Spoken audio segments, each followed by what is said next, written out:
till I can't no more. I got the horses in the back. Horse stock is attacked.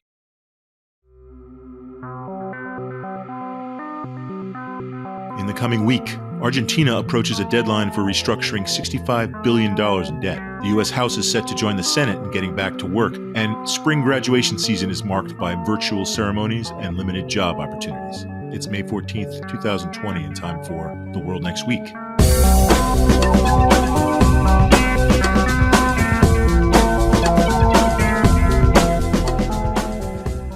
I'm Bob McMahon. And I'm Jim Lindsay. Bob, it's important to note for our listeners that you and I are practicing social distancing in recording this podcast from our respective homes. And because of that, we apologize in advance for any audio issues. And we apologize retrospectively as well. I'm hearing from listeners little things jingling in the background, usually caused by my animals. Well, we're adapting to the flow of the situation. Speaking of which, how are you adapting to our new normal, Bob? Yes, the new normal, as many people have said, is a bit like Groundhog Day. I get up and realize I'm not going anywhere. I'm going down the hall as my new commute and staying there and trying to get into patterns that are healthy in terms of walking and home-cooked meals and things like that, Jim. But I also would prefer to be out in crowds of people very soon. I'm not sure when that's going to happen. Alas, I don't think it's going to be happening anytime soon, Bob, at least if one wants to remain healthy. But let's talk about what's happening in the world next week. And we're going to kick off by discussing the upcoming debt deadline from Argentina. Now, as I understand it, the Argentine government needs to figure out how to restructure some $65 billion in debt by May 22nd or face another default. That would bring the total number of defaults the country has experienced to 9. So where are these negotiations headed, Bob? Argentina is in one of these loops that we get into in talking about various countries. It had just resolved its previous default about 4 years ago. That was a default that dated back to 2001. Following that was sort of in heady days under President Macri, where billions of dollars of investment came back to the country. It was seen as like kind of a new horizon for the country, but it has since seen a plunge in the value of its currency. It's got huge inflation, alarming inflation, actually, economic contraction. And, oh, by the way, like the rest of the world, it's dealing with the trauma caused by the pandemic. So it's got to get this first and foremost. It has to come up with a deal involving the $65 billion worth of bonds that are held by both international and domestic creditors. And it has proposed a 3-year, what they call grace period, in which it looks like Argentina would not have to pay interest and it would be a cut to their overall interest payments. Some creditors have agreed. Some are balking at that, at the interest rate cut. There is a typical, what analysts say is it's sort of typical hardball tactics up to the deadline, which is coming up next week. And that deadline is also May 22nd is also the day that the country is due to repay $500 million in interest. So there's going to be action next week on the Argentina front regardless. And it's being watched, by the way, very closely by the rest of the world as emerging countries are still struggling to pay off all sorts of other debts as well. They're looking at the ways in which a country like Argentina could strike a deal on this and whether there's any sort of model for other countries that are heavily indebted and facing a bad economic trajectory for months to come. Bob, a couple of questions. First, who are the entities lending money to Argentina? Are we talking about private banks? Are we talking about international organizations, individual governments? Where's Argentina borrowing the money from?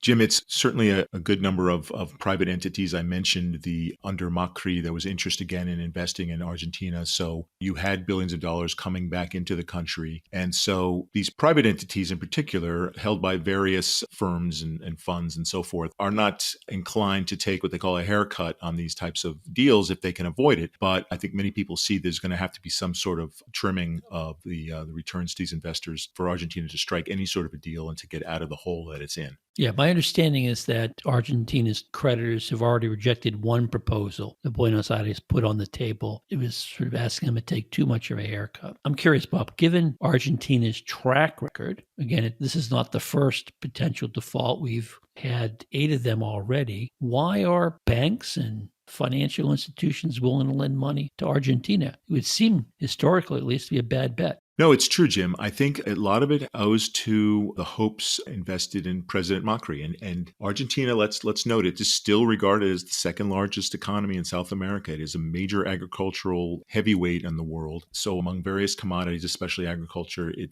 ranks very highly. There is a desire, and there once was a time, now it's a good century or so ago when Argentina was one of the world's largest economies as well. There's a number of sentiments involved here, but I do think, according to many of the analysts, it was President Macri's promises of curbing inflation, responsible government, making amends with creditors, that after a populist government headed by Christina Kirchner, that had, I think, wooed the world to come back. It was those promises and his inability to make sort of disciplined fiscal steps needed that was his downfall in elections last fall. Now we have a government, a left-wing government under Alberto Fernandez, that is trying to kind of clean up the mess a bit and sort of strike a deal with the world. But again, it's this sort of feedback loop. And in looking into the story, I came across an interesting quote that's attributed to the economist Simon Kuznets that said there are four economies in the world: developed, underdeveloped, Japan, and Argentina, basically noting the latter two being exceptional cases for all sorts of reasons. And Argentina, as you mentioned, heading for its possible ninth default, is just this exceptional case of a country that resents the outside pressure from organizations like the IMF or outside creditors in sort of getting it to change its practices, wants to live for the moment, seemingly. It's a bit of a cliche, but it really seems to be apt for Argentina. It's very much caught up in the moment and not wanting to deal with the pain, the short-term or even medium-term pain involved in getting its financial house in order. And so it continues to pay for it, and it continues to go through these loops. So, the numbers are severe, but also it's a crisis of confidence, I think, in Argentina.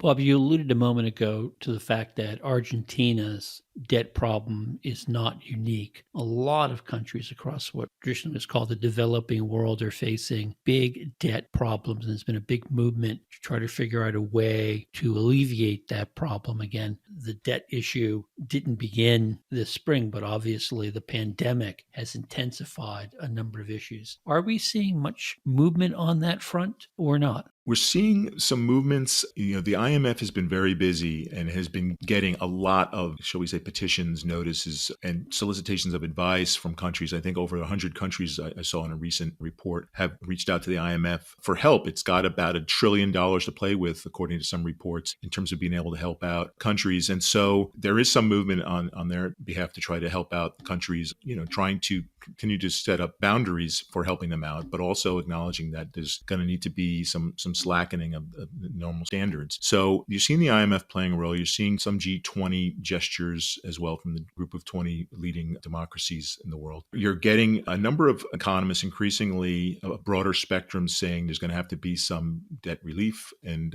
some other considerations that were not previously favored by sort of leading creditors to help out these countries during this time period. Because again, we're in a period where the richer countries are able to come in with major salvos of aid and accumulate debt on their own, especially the United States, and the poor countries don't have those options, don't have existing infrastructure as well to deal with it, are more dependent on outside aid to help build up the capacity to deal with a global health crisis in addition to their own fiscal problems. So I do think you're seeing some action in that direction, Jim, to answer your question, but a number of economists are saying, more needs to be done. On so many fronts, it's a stressful time, but it is incredibly stressful to be in an emerging or developing country at this time. I'll just note that the G20 has agreed to a moratorium on official bilateral debt of the world's 76 poorest economies. But obviously, as the Argentine case points out, countries also borrow in private markets, and private bondholders can often be very reluctant to take a haircut. Second thing I will note is the real interesting thing to be following on all of this is the extent to which China is willing to take a haircut on the various loans it has provided to countries through its Belt and Road Initiative. Early signs are that the Chinese were not inclined to take a loss, but that's, I think, obviously causing some blowback and some damage to China's efforts to create this narrative of a country that is looking to cooperate with others and to help other countries prosper. And then finally, the real big question is we don't know how long this pandemic is going to last and what its exact impact will be on the global economy. But we want a very real chance where the funds to bail out countries, whether at the IMF or World Bank, are going to pale in comparison to the demands for relief. They're all really good points, Jim. And China in particular is being watched closely as it sort of, slowly and gradually seems to be trying to crank back up its economy. It's got a lot of money to throw around. Its Belt and Road Initiative involves what a number of critics call debt diplomacy, in which they, create these huge infrastructure deals or become a partner, and then the other partner gets sort of heavily indebted or leveraged in some ways. So that is going to be an increasingly looming element as we look at the global response. And it's something that our colleague Stuart Patrick has talked about more broadly, which is, where is the global response that we saw, say, in response to the 2008 Great Recession, and that continues to be sorely lacking. Jim, I want to turn us back to the United States and Capitol Hill in particular. The Senate returned back to session on May 4th. The House has been reluctant so far to reconvene, noting that Washington, D.C. has yet to so-called flatten the curve on the coronavirus. But House Speaker Nancy Pelosi this week has unveiled a $3 trillion coronavirus relief plan. It's floated the possibility of another proposal that would allow House members to conduct their official duties remotely. What are the prospects on each of those fronts, Jim? Bob, the relief plan is not likely to see the light of day, at least not anytime soon, and certainly not in its current form. The emergency remote proceedings resolution, though, likely will pass. But let me sort of take each of them in turn, beginning with the COVID-19 relief bill, or what Democrats are calling the HEROES Act. The top line, as you note, is that it contains $3 trillion in relief. That's a big number. Let's put it in perspective. The total amount of tax revenue that the U.S. federal government brought in FY19 was $3.4 trillion. So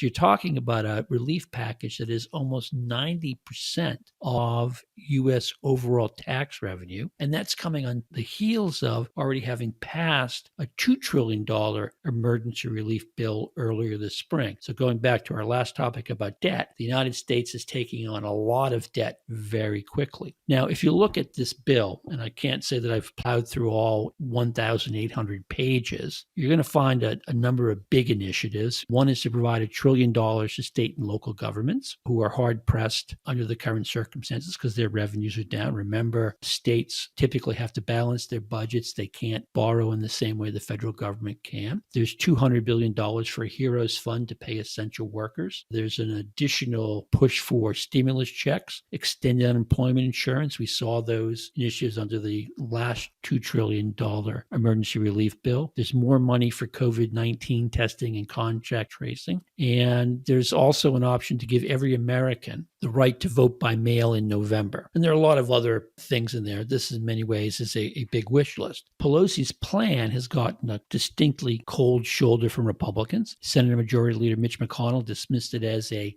big laundry list of pet priorities. President Trump said it was DOA, dead in arrival, and he railed in particular against the provisions on mail balloting, calling it corrupt, even though I should note that is how U.S. servicemen and women vote when they're overseas. And Republicans in general argue that more time needs to pass before we can even talk about another relief bill. And it will be, I guess, the fifth COVID-19 relief bill Congress would have passed. However, that time may come sooner rather than later. I'll note that just yesterday, Federal Reserve Chair Jerome Powell spooked the markets when he said the outlook is highly uncertain and subject to significant downside risks. Those are very alarming words to hear on Wall Street. And Powell also added that he thought further government economic stimulus could be necessary. Indeed, I think Speaker Pelosi understands this. In some sense, the proposal she put out is really part of an opening move for a negotiation. I believe when she was doing radio interviews or TV interviews yesterday, she actually talked about the beginning of a negotiation. So let's check back in this space in a couple of weeks. Now, the emergency remote proceedings plan is going to pass because it isn't a bill that requires Senate concurrence and presidential signature. This is simply a resolution that sets the internal House rules, and as a result, it is solely the responsibility of the House to decide. And the gist of it, of this bill, which its technical name is House Resolution 965, is that the Speaker of the House would be authorized in consultation with the House Minority Leader to implement for up to 45 days remote committee procedures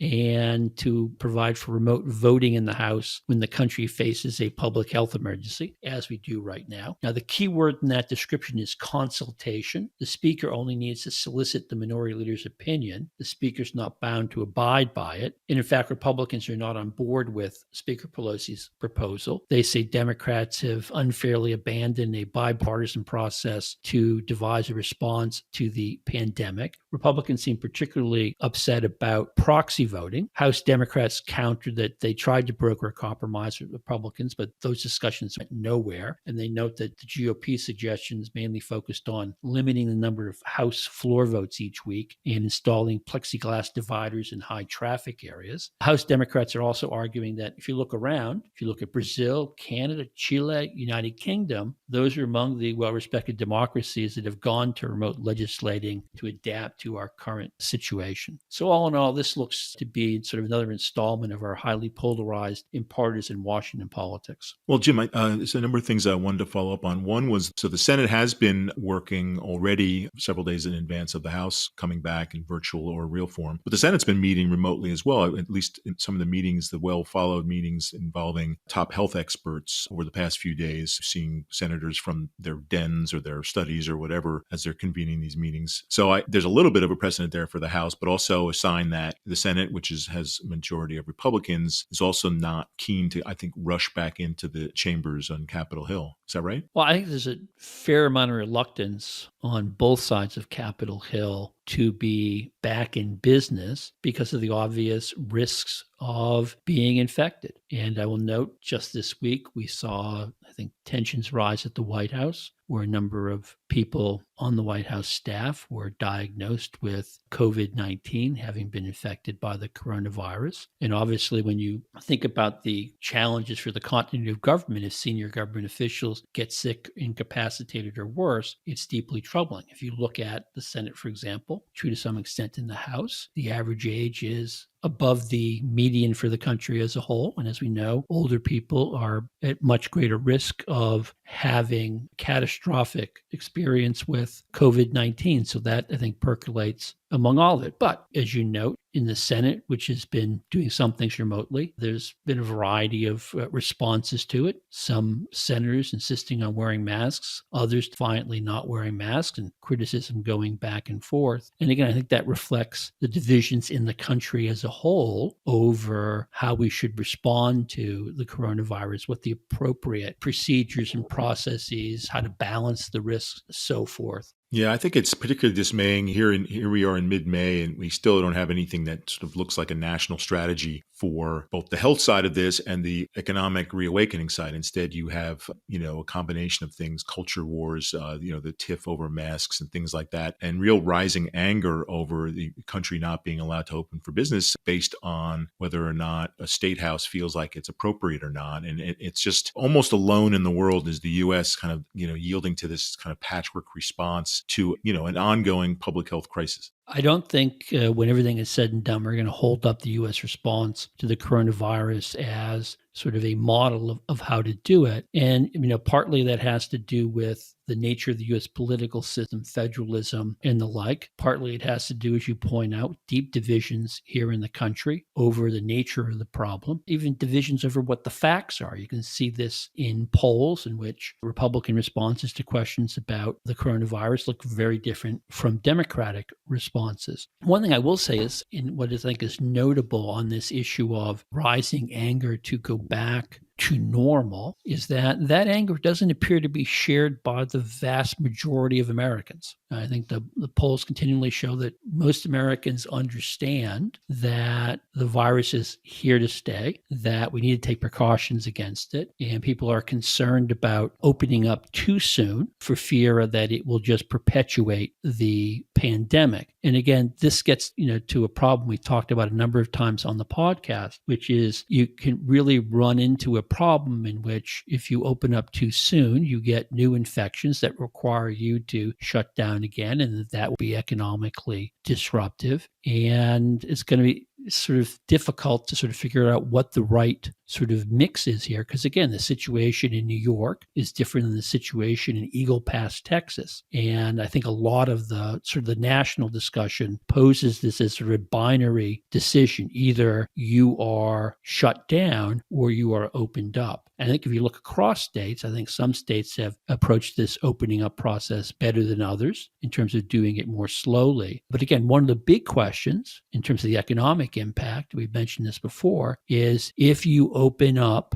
will people come? And I think the jury is still out on that question. And it may be that in places where you do open up, there'll be restaurants open or movie theaters showing films, but people will choose to vote with their feet and they'll vote to stay home. Yeah, I think that's right. I mean, if I just look at my closest surroundings here in Northern Virginia, where you recently had signals from the governor of Virginia, Ralph Northam, that he was going to ease up some of the lockdown procedures, but got a message from a number of municipal leaders in Northern Virginia to say, wait, slow down a little bit. We're not really ready to go there yet. Our trend lines are still, in terms of the infection rates and so forth, they're still not in a comfort zone yet. I don't think they got a lot of pushback from most people, even while the pain is hitting here like any place else. There is a great deal of unease about, as people hear more and more about what this virus does to people in various ways, it affects them immediately or over time. I think there's no desire to kind of, rush back into that. But you are, as you suggest, Jim, I think we are going to see, we're going to enter into a period where, human nature being what it is, people are going to want to be out in areas where the public is, whether it's beaches or restaurants or whatever. And,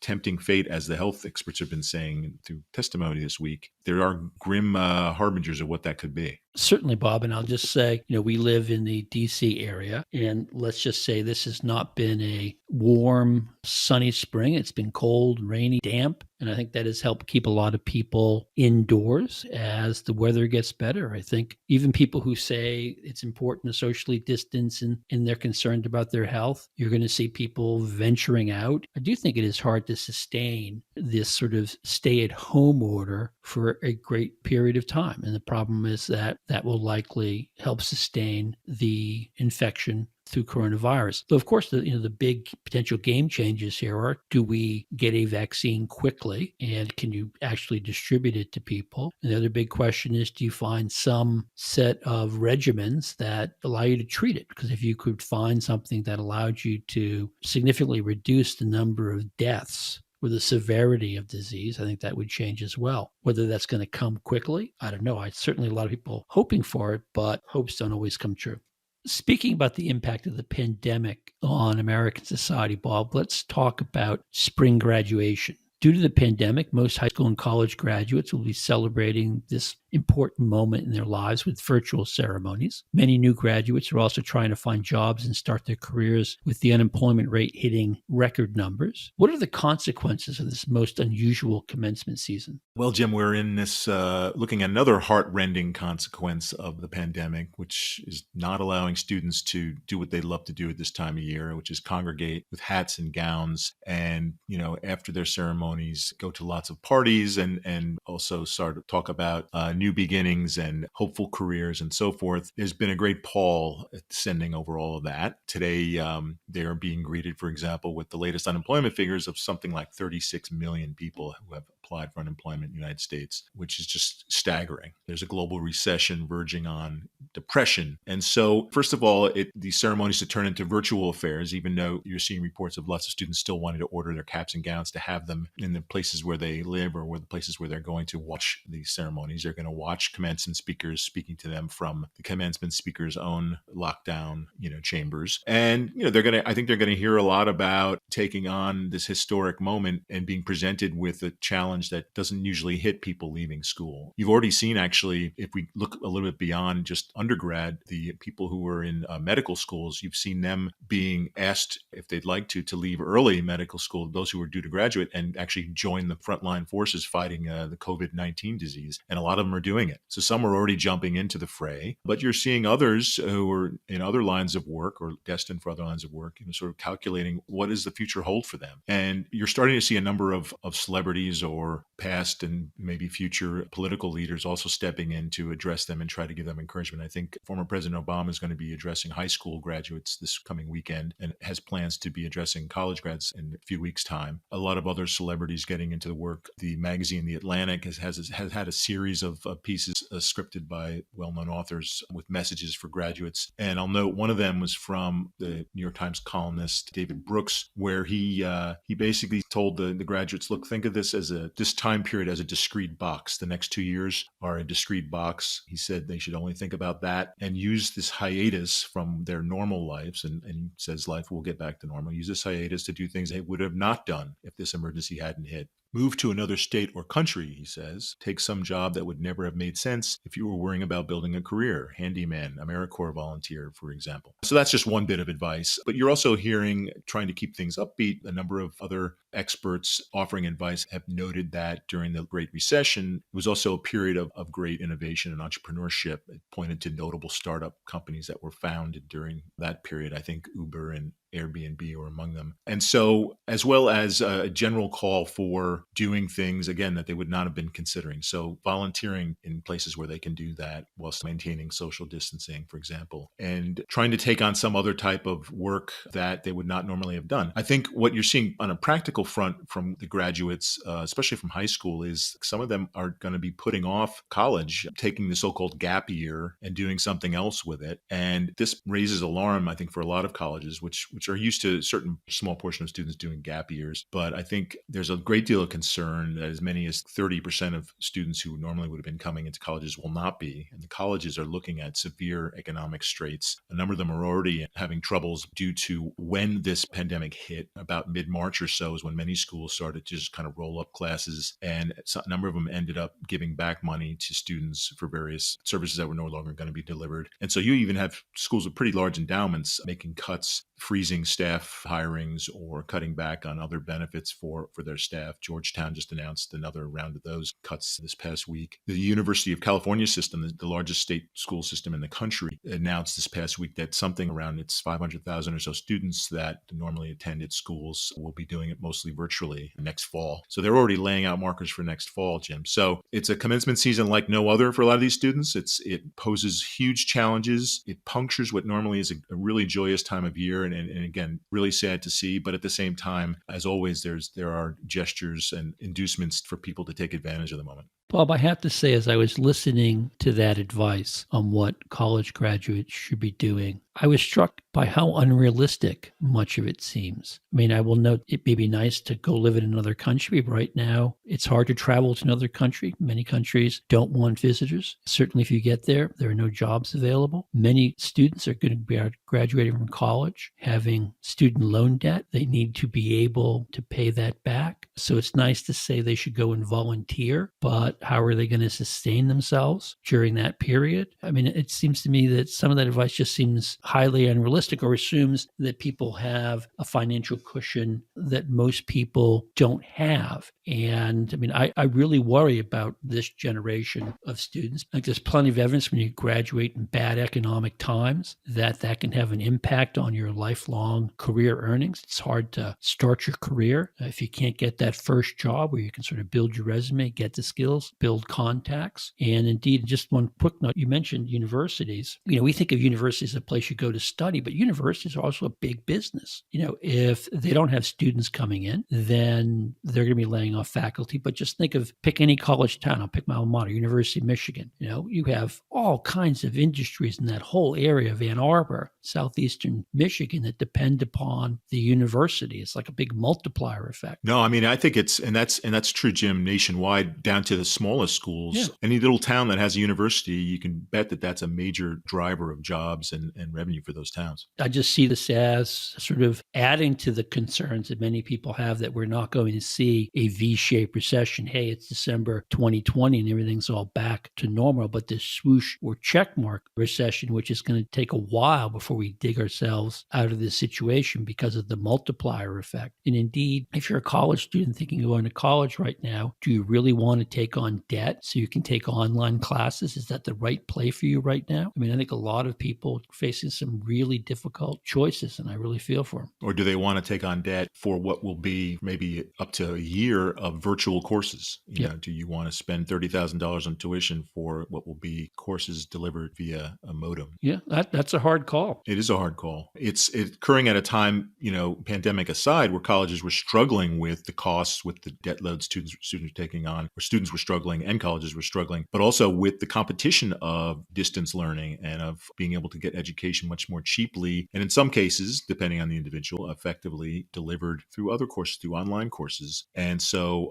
colleges were already facing, I think, an increasing amount of competition as far as that goes. But this is like it is with many other areas. This pandemic is, a potential huge disruptor for the way education has been set up, especially in the U.S., which has been touted as having one of the great higher education systems in the world. That may be true, Bob, but having spoken to a lot of people doing online schooling, it's really hit or miss. It's very hard to do well, and most universities aren't set up on it. They're doing a lot of it by the fly right now. But there's something to be said for actively being in the same room with people, working through things. And obviously, if you're in the sciences, to do lab work, you need to be in a lab. It's kind of hard to do simply in virtual space. So I understand everyone's gung-ho about how we can reinvent ourselves, but I think there's some real practical obstacles in the way of doing that. And we should note that the race to develop a vaccine or even treatments for the coronavirus, a lot of that work is happening in labs that are affiliated with universities and U.S. universities. So very much so. They have always played a lead role in these areas. And so yet another defining moment.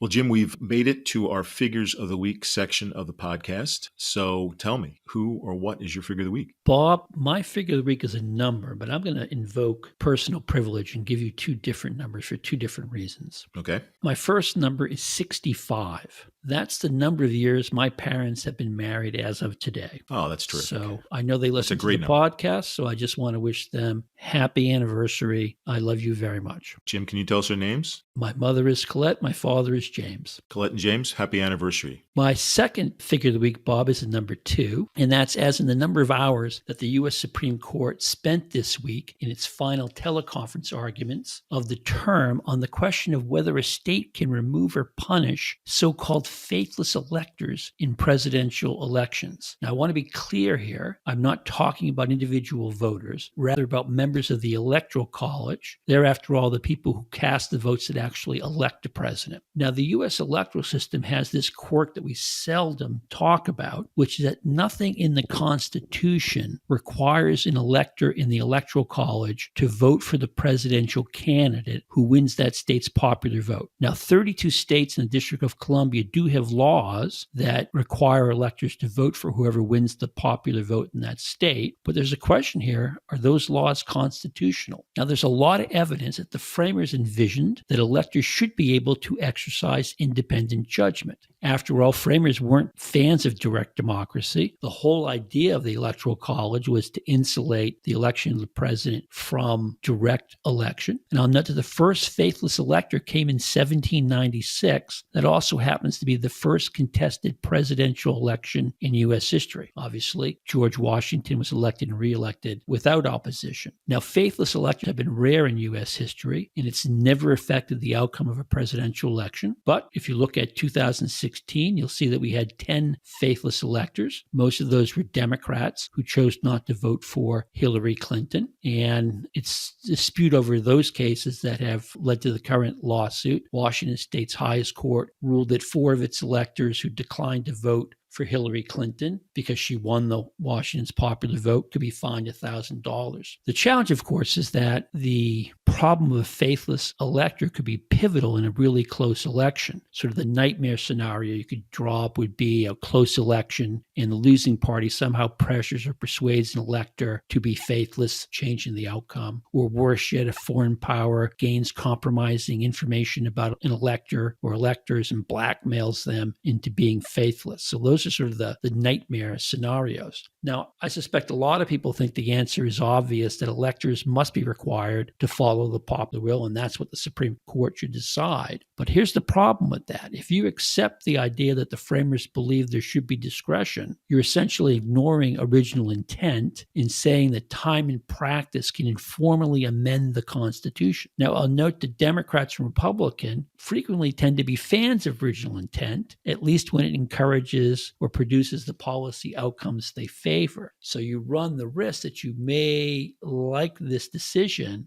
but the underlying logic could lay out some principles that may hurt you on other issues or topics. So, Jim, do we have a sense of the calendar for the ruling on this and how much it may play a role in the Trump versus most likely Joe Biden race looming in the U.S.? Well, if history prevails, Bob, the problem of faithless electors won't matter in 2020 because it's never mattered in a previous election. We would anticipate the court, if it hands down a decision, that it would hand one down between now and the end of June. But again, the Supreme Court has lots of options in terms of what it does with cases. It can simply send cases back. It can decide cases. It can split on the outcome of cases. It'll be very interesting to see how the court works through this case because, again, there are several Supreme Court justices who are fans of original intent as a way of interpreting the Constitution, and we'll sort of see how all that plays out. But what about you, Bob? What is your figure of the week?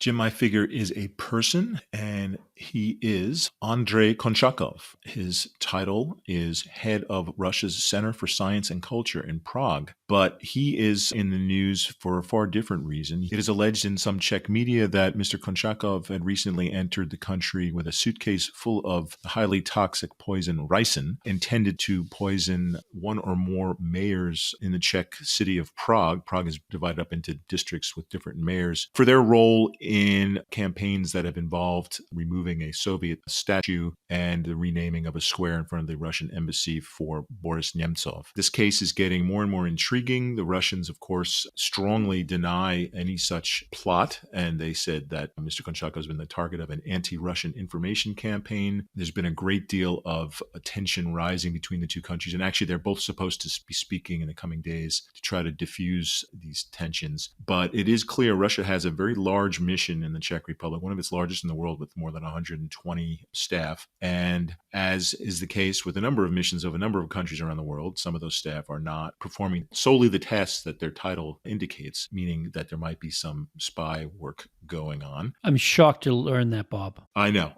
It's not to say that they are bringing suitcases full of ricin as part of their duties, but Russia has been charged with poisoning figures in other countries who run afoul of the Russian government. So it has whipped up quite a bit of frenzy in the Czech Republic, and it bears watching as this thing unfolds because of Russia's ties to other malign activities in other places in Europe. Things get more and more interesting. Bob, I'm curious, given that you spent a fair amount of time in Eastern Europe and covering Eastern Europe, I wonder about how ordinary Czechs think about Russia. I mean, I'm old enough to have visited what was then Czechoslovakia when the Soviet Union, Warsaw Pact dominated Czech life. There was obviously the put down of the Czechoslovakian Revolution in 1968, which clearly led to a lot of anti-Soviet, anti-Russian feeling. But time passes. What is your sense of sort of how average Czechs view this particular incident and relations with Russia more broadly? It's a good question, Jim. It certainly hits a sore spot. Yes, there are